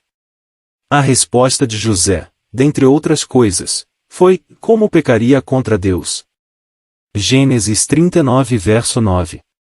Apesar de Tamar falar muita coisa lógica, não a vemos nenhuma vez preocupada quanto a pecar contra Deus. Sua pergunta era: para onde eu vou depois disso? Para onde você vai depois disso? Apesar de José ser bem direto com sua senhora, não sua irmã, ela não desistiu da tentativa de fazer este jovem tropeçar. Um dia, como Amnon, ela não ficou apenas em dizer: deita-te comigo, mas ela lhe pegou pela sua roupa. Gênesis 39 verso 12. Quando dominado pelo desejo de obedecer, a força de um varão vale muito por sua eficácia. Infelizmente, lemos acerca de Amnon, sendo mais forte do que ela, a forçou, e se deitou com ela, segundo Samuel 13 verso 14. Tamar era mais fraca do que Amnon. Porém José simplesmente deixou a sua roupa na mão daquela mulher e fugiu, e saiu para fora. Gênesis 39 verso 12. No entanto, vale dizer que a força física dos braços de José só lhe foi útil porque o seu desejo de obedecer era ainda mais forte. Tivesse Tamar também semelhante desejo, e seu grito teria ensurdecido Amnon. Há ainda outro incidente nesta história que o liga a José no Egito, e é quando Amnon diz: fazei retirar a todos da minha presença, segundo Samuel 13 verso 9, no momento em que ele iria revelar seu verdadeiro caráter a Tamar. E que triste revelação! José também, no momento que se daria a conhecer a seus irmãos, teve semelhante atitude. Conforme lemos, então José não se podia conter diante de todos os que estavam com ele, e clamou: fazei sair daqui a todo homem, e ninguém ficou com ele. Quando José se deu a conhecer a seus irmãos, Gênesis 45 verso 1. Que revelação! José parecia dizer: eu não sou só o que vocês estão vendo, apenas o governador do Egito. Eu sou irmão de vocês, não tenham medo. Ao contrário, Amnon parecia dizer a Tamar: eu não sou apenas o que você está vendo, tenha medo. E assim sucedeu, que estas duas situações semelhantes também encerram os mais nítidos contrastes. Havendo, pois, dado vazão a seus desejos, Amnon rapidamente reage de forma muito estranha para com Tamar. Lemos que ele sentiu grande aversão por ela, pois maior era o ódio que sentiu por ela do que o amor com que a amara. E disse-lhe Amnon: e levanta-te, e vai-te, segundo Samuel 13 verso 15. Não é estranho lermos que foi Amnon quem sentiu aversão, e ódio por Tamar e não Tamar por ele? Como é triste o pecado! Um homem força uma virgem, obrigando-a a deitar-se com ele, depois simplesmente diz: levanta-te e vai-te. Como que dizendo: acabou, pode ir embora, não preciso mais de você. Já sarei. Estou bem. Não estávamos certos ao dizer que o amor que Amnon dizia nutrir por Tamar não era puro nem verdadeiro? O capítulo do amor ainda nos diz: não se porta com indecência, 1 Coríntios 13 verso 5. E quanta indecência vemos na atitude de Amnon! Não poderia ter sido mais indecente. E tão falso era o amor de Amnon, que em instantes se tornou em ódio. Em tudo isso, Tamar parece apenas uma ovelhinha indefesa. Foi obrigada a ir à casa de Amnon, foi forçada a deitar-se com ele, e agora é colocada para fora pelo servo dele. Não há dúvida que a espada do juízo, que estava apontada em direção à família de Davi, encontrou agora seu segundo alvo contra quem desferir seus golpes, Tamar. Amnon também seria alcançado tempos depois. Após rodearmos as circunstâncias que envolveram o triste e vergonhoso caso de Amnon e Tamar, com solenes e sérias advertências para nossas vidas, finalmente chegamos agora ao assunto do presente tópico, a saber, as vestes das filhas do rei. Assim que foi colocada para fora, Tamar seguiu seu caminho sem saber como nem para onde ia.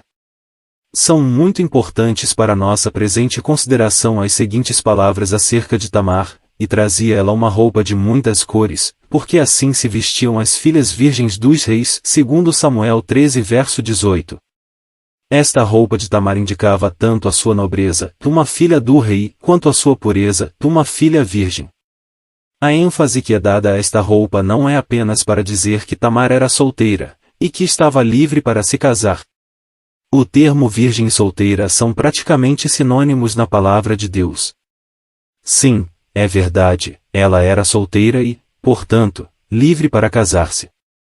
Mas ela era também virgem e, portanto, pura, e a pureza de uma moça em Israel era coisa essencial não apenas para garantir um casamento, mas também para assegurar-lhe sua sobrevivência. Se uma israelita se casasse, e não fosse encontrada pura por seu marido, ela era imediatamente devolvida aos pais, em seguida, morta. Apesar de vivermos em uma época diferente, com cultura diferente e em um lugar diferente, a pureza pré-nupcial ainda é um fundamento inabalável da eterna palavra do Deus do céu. Vejamos o que Paulo diz: ora, quanto às virgens, não tem o mandamento do Senhor. Mas, se te casares, não peças, e, se a virgem se casar, não peça. A diferença entre a mulher casada e a virgem, 1 Coríntios 7 verso 25, 28 e 34. Repare que aqui Paulo usa o termo virgem para contrastar com a casada. Porém no mesmo texto de 1 Coríntios 7 verso 34 ele irá contrastar a casada com a solteira, querendo dizer que tanto virgem quanto solteira se referem à mesma pessoa, conforme lemos, e a solteira cuida das coisas do Senhor para ser santa, tanto no corpo como no espírito, porém, a casada cuida das coisas do mundo, em como há de agradar ao marido. E, como veremos à frente, o que deve caracterizar a sua vida é a pureza, que para o nosso Deus é como uma roupa de muitas cores. Faz-se necessário, porém, reiterar, como no princípio, que este assunto trata com santos, não com ímpios. Trata com redimidos, não com perdidos. Embora este padrão de pureza seja aplicável e traga benefício a toda a humanidade, sabemos que o mundo inteiro jaz no maligno e sempre irá na contramão da palavra de Deus.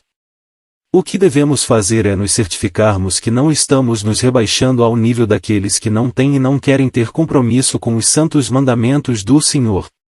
Sabemos que a esta altura dos acontecimentos, em que a colheita da terra já parece madura para o juízo, da Apocalipse 14 verso 15, o ensinamento da pureza moral para os solteiros e solteiras é totalmente repudiado. O mundo não só aprova, mas até incentiva, a intimidade física entre solteiros. Mas os santos do Altíssimo não devem se dar por incentivados. Um pensamento, porém, pode ser levantado. Um pensamento que em si é honesto e lógico. Mas eu fui salva depois que muita coisa aconteceu na minha vida. Fiz muitas coisas erradas, e perdi muitos valores, entre estes, a minha pureza. Poderá pensar uma filha ou um filho de Deus, com profundo sentimento de arrependimento e perda. Certo. Para isso também há direção na palavra. O que Paulo diz? E assim cada um ande como Deus lhe repartiu, cada um como o Senhor o chamou. É o que ordeno em todas as igrejas. 1 Coríntios 7 verso 17. Ele ainda diz: irmãos, cada um fique diante de Deus no estado em que foi chamado. 1 Coríntios 7 verso 24. É claro que ele está a tratar de outros assuntos, circuncisão, incircuncisão, casamento, viuvez etc., mas eu gostaria de aplicar a expressão no estado em que foi chamado ao fato de alguém ser virgem ou não mais ser virgem. Porque como isso poderia ser mudado? Resta agora o redimido, a redimida, desfrutar do perdão divino e crer no lavar regenerador do Espírito Santo, e fazer tudo o que estiver a seu alcance para, a partir de agora, ser santa, tanto no corpo como no espírito. 1 Coríntios 7 verso 34. Paulo mesmo lembra aos coríntios do seu triste passado na lama do pecado e, embora ele soubesse que não poderiam jamais mudar o seu passado, pois o que fornica peça contra o seu próprio corpo, 1 Coríntios 6 verso 18, ele diz, para seu conforto, tais fostes alguns de vós, mas vós vos lavastes, mas fostes santificados, mas fostes justificados em o nome do Senhor Jesus Cristo e no Espírito do nosso Deus, 1 Coríntios 6 verso 11. Desse modo, os solteiros e solteiras salvos, porém não mais puros no sentido que estamos usando, não devem se ocupar mais com um passado que não pode ser mudado, mas devem se ocupar com o presente, não somente deles, mas também de outros irmãos e irmãs que ainda podem e devem ser preservados. Fica claro, então, que a triste experiência de muitos não muda, em nada, o claro ensino da palavra do Senhor quanto à pureza que deve caracterizar não só o espírito, mas também o corpo dos redimidos. Impressiona-me o fato que Paulo usa o casamento como figura da união entre Cristo e a Igreja. Lemos, cheios de espanto, como nosso Senhor amou a Igreja, e a si mesmo se entregou por ela, para santificar, purificando-a com a lavagem da água, pela palavra, para apresentar a si mesmo Igreja gloriosa, sem mácula, nem ruga, nem coisa semelhante, mas santa e irrepreensível. Efésios 5 verso 25 a 27. A linguagem que Paulo usa aqui deixa claro que a Igreja não foi encontrada pura, virgem, por nosso Senhor Jesus, mas vemos como ele pagou um elevado preço para perdoar seu vergonhoso passado e garantir-lhe um futuro glorioso. Nosso Salvador, neste exato momento, está a nos santificar e purificar para, um dia, nos apresentar a si mesmo do jeito que deveríamos estar quando ele nos encontrou. Infelizmente, à semelhança de Tamar, que foi encontrada depois por Absalão violada e abusada, também fomos encontrados por nosso amado, e o pecado também já nos havia feito violência não somente à nossa alma, mas também ao nosso corpo. Porém nosso amado nos encontrou nesse estado calamitoso, cuidou de nós e aceitou que um dia fossemos sua amada esposa. Ainda não me parece que estamos do jeito que é preciso, mas em breve ouviremos, e regozijemo-nos, e alegremo-nos, e demos-lhe glória, porque vindas são as bodas do Cordeiro, e já a sua esposa se aprontou. E foi-lhe dado que se vestisse de linho fino, puro e resplandecente. Apocalipse 19 versos 7 e 8. Por outro lado, impressiona-me ainda o fato de Paulo comparar não apenas o casamento à união entre Cristo e a Igreja, mas também o noivado. Vejamos o que ele diz aos coríntios: quisera eu me suportasseis um pouco na minha loucura. Suportai-me, porém, ainda. Porque estou zeloso de vós com o zelo de Deus, porque vos tenho preparado para vos apresentar como uma virgem pura a um marido, a saber, a Cristo. 2 Coríntios 11 verso 1 e 2. Paulo não usa a palavra noiva, embora esta seja a verdade, mas usa a palavra virgem. Esta virgem tem que ser apresentada ao Senhor Jesus Cristo, portanto deve estar pura no momento da apresentação. Mais uma vez a linguagem que Paulo usa deixa clara a associação que há entre uma virgem e a própria pureza. Paulo age como um pai responsável. Ele já lhes havia dito na sua primeira carta: não escrevo estas coisas para vos envergonhar, mas admoesto-vos como meus filhos amados. Porque ainda que tivesseis 10.000 tutores em Cristo, não teríeis, contudo, muitos pais, porque eu pelo Evangelho vos gerei em Jesus Cristo. 1 Coríntios 4 verso 14 e 15. E o maior desafio para um pai é conservar puras as filhas para apresentar ao marido. Isso era ainda mais sério em Israel na predominância da primeira aliança. Quando um homem tomava uma mulher em casamento, e não a encontrava pura, ele a devolvia a seu pai, dizendo: tomei esta mulher, e me cheguei a ela, porém não a achei virgem. Deuteronômio 22 verso 14.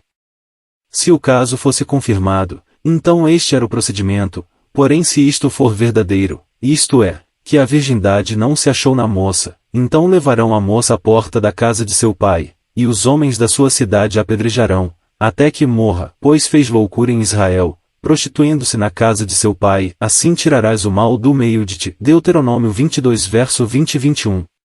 Talvez Paulo estivesse se lembrando da expressão prostituindo-se na casa de seu pai, e diz que estava zeloso pela igreja com zelo de Deus. É muito enriquecedor o fato que uma israelita tinha que guardar fidelidade a um marido que ela ainda não tinha, e nem sabia se teria. Não deveria a Igreja de Deus hoje procurar ser muito mais leal e fiel a alguém com quem ela tem certeza que se casará um dia? Tiago também censurou severamente a amizade da Igreja com um mundo inimigo, dizendo: "E infiéis, não compreendeis que a amizade do mundo é inimiga de Deus? Aquele, pois, que quiser ser amigo do mundo constitui-se inimigo de Deus." Tiago 4 verso 4. Depois ele afirma que o Espírito de Deus sente ciúmes por nós. A linguagem não poderia ser mais clara. Não é interessante Paulo usar a expressão minha loucura para se referir à sua atitude de zelo de Deus? Lembramo-nos ainda das palavras de Tamar, ao chamar a atitude de Amnon de loucura, ao dizer não faças tal loucura, e tu seres como um dos loucos de Israel, segundo Samuel 13 verso 12 e 13. A atitude de Amnon, ao contaminar sua irmã, é chamada de loucura. Agora Paulo, querendo conservar a igreja virgem e pura, chama isso de loucura. Isso não é uma loucura? Não há dúvida que Paulo está pensando na forma como o mundo enxerga as coisas de Deus, é a loucura de Deus. Paulo já não havia dito nós somos loucos por amor de Cristo, 1 Coríntios 4 verso 10? Sem dúvida, querer apresentar uma moça como uma virgem pura ao marido é uma loucura para o mundo. No entanto, Paulo temia algo. Ele temia a astúcia da serpente corromper a igreja, assim como Eva fora corrompida há muitos anos. Vejamos a linguagem que ele usa e mais receio que, assim como a serpente enganou a Eva com a sua astúcia, assim também seja corrompida a vossa mente se aparte da simplicidade e pureza devidas a Cristo, 2 Coríntios 11 verso 3. A serpente enganando Eva com a sua astúcia nos lembra como Jonadab enganou não somente a Amnon, mas também a Davi, principalmente, a Tamar, com a sua sagacidade. A astúcia da serpente é sempre para nos afastar da pureza. E Paulo temia isso, que a mente dos santos fosse contaminada pela forma de pensar do mundo. Provérbios 11 verso 16 diz que a mulher graciosa guarda a honra como os violentos guardam as riquezas. E como os violentos guardam as riquezas? Armados, é claro. E, além de armados, os violentos escondem suas riquezas, e muito bem. Qual é a honra da mulher, principalmente a da redimida? Porventura não é sua pureza? Certamente esta é sua maior honra e riqueza. Como ela pode guardar tal riqueza, tal valor? Porventura não é através das vestes de muitas cores? Por certo é pelas vestes que o Altíssimo proporciona que seu maior bem fica guardado e protegido. É esta a sua maior arma. É esta a sua maior proteção. Havendo estabelecido a ligação que há entre a virgem e a solteira, entre a virgem e a pureza, entre Cristo e a Igreja, prossigamos a extrair mais algumas lições da roupa de muitas cores que Tamar trazia. Esta roupa era a sua identidade, a sua distinção.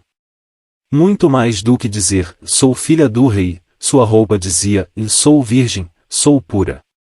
Muito mais do que dizer, sou solteira, chega junto, sua roupa dizia, sou virgem, sou pura, mantenha distância.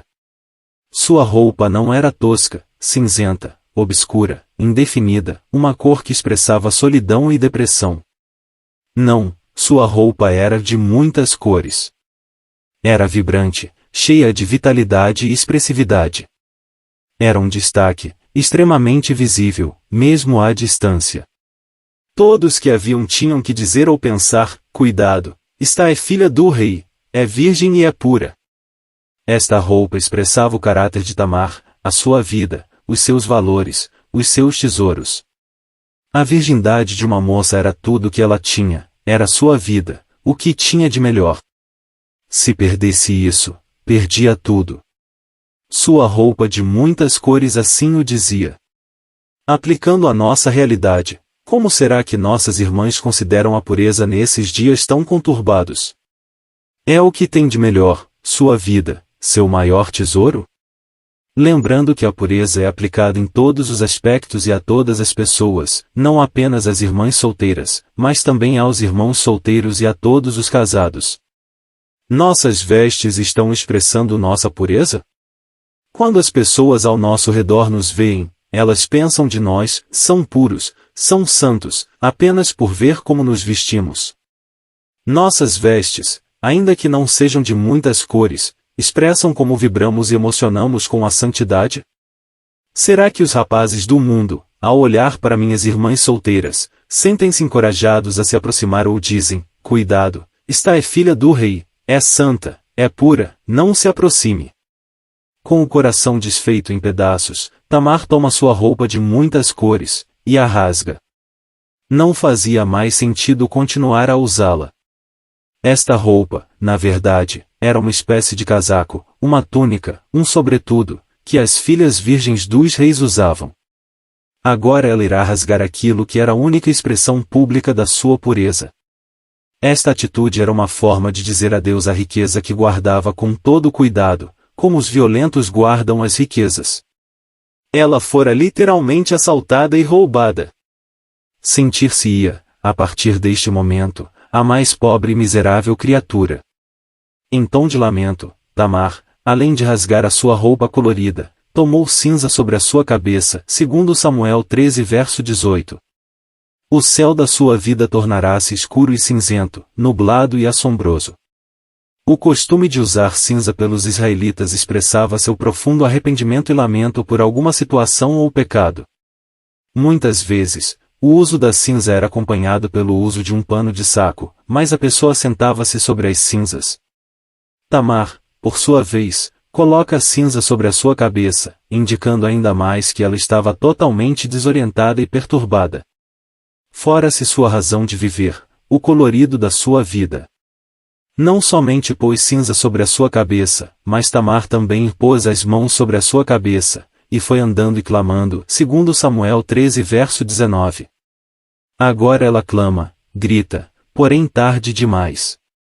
Por mais que fosse ouvida, aqueles que a ouvissem não poderiam, jamais, reverter o seu passado.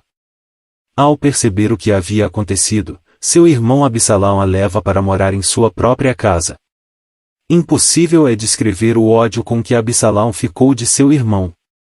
Tamanho foi o seu furor, que preferiu não dizer nada a Amnon, optando por matá-lo 2 anos depois. Mais tarde, Absalão gerou filhos. Ele teve também uma filha, a quem deu o nome de Tamar, uma mulher muito formosa à vista, segundo Samuel 14 verso 27. Pode ser que ele toma esta atitude em homenagem e em memória da sua própria irmã, cuja vida perderá o sentido, depois que Amnon lhe roubar o seu bem mais precioso. A vida de José no Egito, mais uma vez, precisa ser trazida à tona, num triste contraste com a vida e experiência de Tamar. Notamos que em toda a escritura apenas Tamar aparece usando uma roupa de muitas cores. Porém, surpreendentemente, também José aparece em Gênesis 37 verso 3 com uma túnica de várias cores que seu pai lhe fizera. A mesma palavra hebraica é usada em ambas as situações. Aquela túnica era como um diferencial na vida de José, e uma das principais expressões do amor de seu pai, que o amava mais do que a todos os seus filhos. Esta roupa, juntamente com os sonhos que José tinha, suscitou o ódio dos irmãos de José contra ele. Embora a túnica de várias cores de José não falasse necessariamente da sua pureza, a sua virgindade, não podemos deixar de considerar o fato que, com toda a certeza, ele era puro. Gostaria, portanto, de usar a túnica de várias cores de José para aplicar aos rapazes convertidos a sua necessidade de também serem puros, não somente de olhos, mas também de corpos. Vejamos. Sabemos que o ódio, ciúme e inveja dos irmãos de José contribuíram para que eles conspirassem contra sua vida, para o matarem. Contudo, não lhes sendo permitido pela providência divina que lhe tirassem a vida, satisfizeram-se em vendê-lo ao Egito. E como nos choca ver que na humanidade os irmãos se levantam contra os próprios irmãos, e destroem uns aos outros. José experimentou isso de uma forma muito profunda e intensa. Ao venderem José ao Egito, seus irmãos teriam que apresentar uma desculpa, uma explicação, a seu pai Jacó, quanto ao desaparecimento do filho do seu amor. Sua pervertida imaginação lhe sugeriu simular a morte de José, tirando sua culpa e pondo-a sobre uma fera. Porém é impressionante vermos o que eles fizeram com a túnica de várias cores de José para que Jacó se desse por convencido. Lemos, então tomaram a túnica de José, e mataram um cabrito, e tingiram a túnica no sangue. E enviaram a túnica de várias cores, mandando levá-la a seu pai, e disseram, temos achado esta túnica, conhece agora se esta será ou não a túnica de teu filho. Gênesis 37 verso 31 e 32.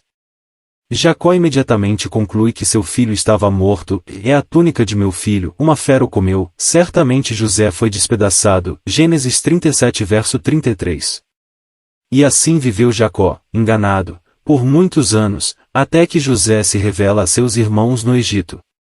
A túnica de José, manchada de sangue, representava para Jacó o fim da vida de seu filho, assim como a roupa de Tamar, rasgada, representava o fim da sua vida de pureza. Embora toda aquela situação de José fosse sem o seu consentimento, e que havia um propósito divino em tudo aquilo, podemos deduzir daí como muitos irmãos caem em alguma cilada em que suas vestes são também manchadas, sua pureza se vai, e suas vidas são consideradas como se tivessem sido devoradas por uma fera, a fera da imoralidade. No livro de Provérbios, ao falar de como um jovem cai na armadilha da mulher adúltera, assim é descrito seu proceder, e ele logo a segue, como o boi que vai para o matadouro, e como vai o insensato para o castigo das prisões, até que a flecha lhe atravesse o fígado, ou como a ave que se apressa para o laço, e não sabe que está armado contra a sua vida. Provérbios 7 verso 22 e 23. A semelhança entre este incidente de José e o de Tamar aumenta à medida que prosseguimos. Assim como Davi, pai de Tamar, enviou sua filha para cuidar de seu irmão Amnon, também Jacó, pai de José, enviou seu filho para ver como estavam seus irmãos. Vemos que um homem encontrou José, porque eis que andava errante pelo campo, e perguntou-lhe o homem, dizendo, que procuras? Gênesis 37 verso 15. O fato de José ser rachado por estar errante pelo campo nos lembra muitos rapazes que se perdem pelo mundo. É importante para nós também a pergunta do homem, que procuras? O que cada jovem está procurando neste mundo? Qual é o propósito de cada um? A pureza, a castidade? José foi até o lugar que o homem lhe tinha dito, em Dotã. Este nome quer dizer 2 poços. Assim que ele chega a este lugar, ele conhece na prática um pouco do significado de Dotã, pois é lançado em uma cova, sem água. Vemos como havia a intenção de se manchar a vida deste jovem temente ao Senhor. Se não houver a devida cautela, nossos irmãos também facilmente podem ser lançados em um poço, o poço da contaminação. Assim, a vida de José prosseguiu nestas tristes circunstâncias, estando à mercê de seus irmãos, até que, por fim, eles o vendem ao Egito. No Egito, sem sua túnica de várias cores que expressasse o amor de seu pai por ele, ou sua pureza, conforme temos aplicado o significado da roupa de muitas cores, José irá experimentar os mais cinzentos dias da sua vida. Embora a roupa nos fala do caráter de uma pessoa, percebemos, pela vida prática de José, que o caráter está no coração. A roupa expressa o caráter, não o forma. Se por motivo de força maior, a veste que expressa nossa pureza nos é tomada, isso não significa que nossa pureza foi embora com nossa veste. Um exemplo disso é quando repartiram entre si as vestes de nosso Senhor. Ele continuava santo como sempre fora. José também continuará puro e convicto do amor de seu pai para com ele, assim como nosso Salvador estava certo do amor do seu pai. Como já vimos, em casa de Potifar, a esposa deste tentará José, dizendo, deita-te comigo. Ao ser pego pelas vestes, deixa estas em suas mãos e foge. A mulher deixou aquela roupa perto dela até que seu esposo voltou, para poder incriminar José através dela. A mesma roupa, que para José era prova da sua pureza, foi usada para condená-lo. Aqui vemos como a pureza dos jovens, longe de atrair a aprovação do mundo, acaba por conquistar seu ódio. Se José não podia impedir que tomassem a sua túnica, suas vestes, nem que o vendessem ao Egito, todavia jamais permitiria que sua própria consciência fosse tomada e vendida. A pureza está essencialmente ligada a uma boa consciência. Se aquela é perdida, está com certeza também o é. E não há preço que pague o valor de uma consciência limpa. Podiam dizer que José só valia 20 moedas de prata, mas ele investia muito mais em si mesmo e em sua consciência. José viu, no fim de tudo, como valeu a pena suportar tudo para a glória do seu Deus. Ele viu, na prática, o sentido das palavras que muito tempo depois foram ditas ao sacerdote Eli: aos que me honrarei, porém os que me desprezam serão desprezados. 1 Samuel 2 verso 30. Assim também há de ser com todos os rapazes que priorizarem a honra do nome do Senhor, glorificando, pois, a Deus em seus corpos. 1 Coríntios 6 verso 20, serão também honrados com a mais alta dignidade junto do nosso Deus mesmo.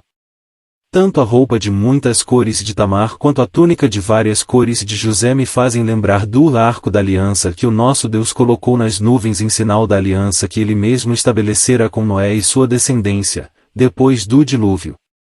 Aquele arco serviria como um memorial diante do Senhor, para fazê-lo lembrar-se que não destruiria mais a terra com o dilúvio de água. Observe como este arco da aliança também é de muitas cores. Ele nos lembra a misericórdia e o juízo do nosso grande Deus. Ao mesmo tempo em que esse arco, ao aparecer nas nuvens, nos anuncia que não haverá mais dilúvio de água, de misericórdia, também ele nos revela o fato que houve um dilúvio um dia, de juízo, quando o juízo divino caiu sobre este mundo ímpio em forma de abundantes águas, o mundo fora literalmente coberto de água.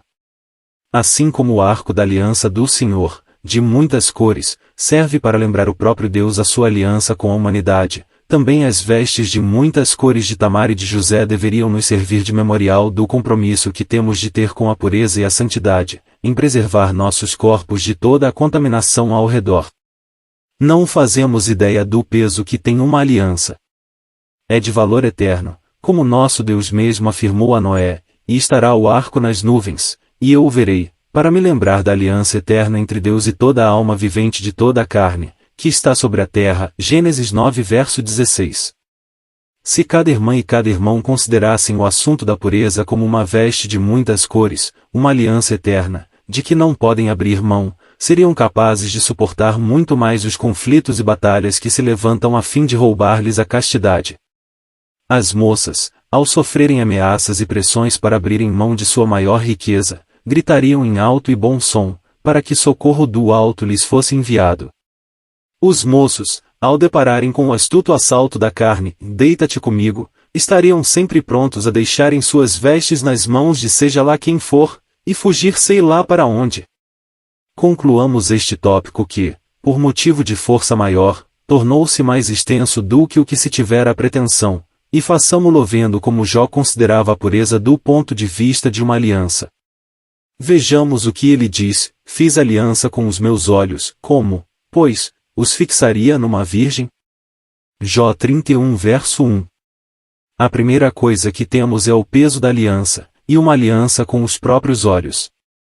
Já vimos como a proteção para os olhos constitui-se um importante aliado à pureza do corpo. Fixar numa virgem equivale a atentar numa mulher para cobiçar. Repare que Jó não diz: como olharia para uma virgem com os meus olhos? Deixar de olhar para uma virgem ou para qualquer outra pessoa é impossível, porém é possível não fixar os olhos. Fixar é demorar olhando, analisando, e aqui já entro com intenção impura no coração. E se há intenção impura, a impureza já se faz presente. Jó argumenta ser completamente inadmissível, contra a lógica, fixar os olhos numa virgem se existe uma aliança feita com nossos próprios olhos. Surge uma pergunta: como Jó saberia se estaria a fixar seus olhos numa virgem? Será que haveria algum aspecto externo a evidenciar tal fato?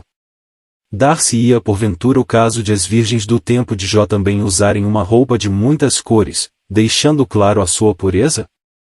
Jó não somente destaca o cuidado que tinha com seus olhos, mas também fala acerca do seu coração, ao dizer, se o meu coração se deixou seduzir por uma mulher, Jó 31 verso 9, ensinando-nos que a pureza não deve ser quesito apenas para nossas irmãs e irmãos solteiros, mas também todos os casados devem, semelhantemente, ser cuidadosos com seus corações.